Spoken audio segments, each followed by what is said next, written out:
이번에 토플을 준비하시려고 하는데 뭐부터 어떻게 해야 되는지 잘 모르시겠으면은 보편적으로 한국 분들이 하셔야 되는 세 가지를 제가 말씀을 드리도록 하겠습니다. 첫 번째입니다. 바로 단어입니다. 당연히 단어가 있어야 모든 문장이든 문단이든 이해가 되는 것이겠죠. 그런데 토플에서는 여러분들이 여태까지 암기하지 않았던 범위의 단어들이 또 있습니다. 그리고 동의어들의 중요성도 확 커지는데요. 이 말이 저말로 나와도 이해를 할 수 있도록 여러분들이 동의어를 암기를 많이 해주셔야 됩니다. 두 번째입니다. 리스닝입니다. 리스닝의 비중이 갑자기 확 커지게 됩니다. 수능 같은 경우는 리스닝이 나오긴 하지만 비중이 작고 꽤나 쉽죠.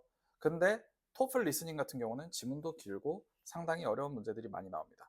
리스닝이 중요한 이유는 또 다른 게 있는데요.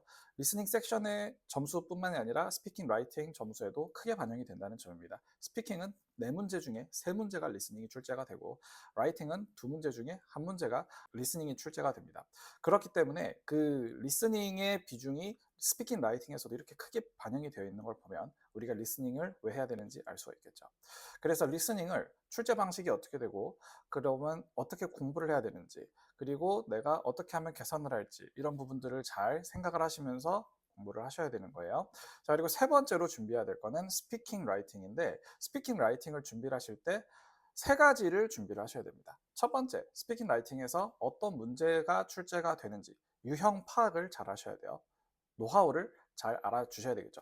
두 번째, 기준의 수립이 필요합니다. 내가 예를 들어서 20점을 목표로 한다. 그러면은 한 23점 정도를 목표로 놓고 준비를 하시는 게 좋고요. 23점짜리 답변은 어떤 모습을 갖추고 있는지에 대해서 확실한 아이디어를 가지고 시작을 하셔야 됩니다.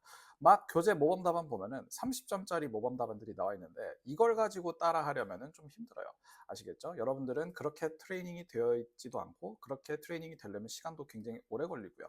그렇기 때문에 23점에 맞는 모범 답안이 어떤 느낌인지를 확실하게 좀 먼저 알고 시작을 하셔야 된다는 거예요. 세 번째, 내가 이제 해봤을 때 첨삭을 받아보셔야 됩니다.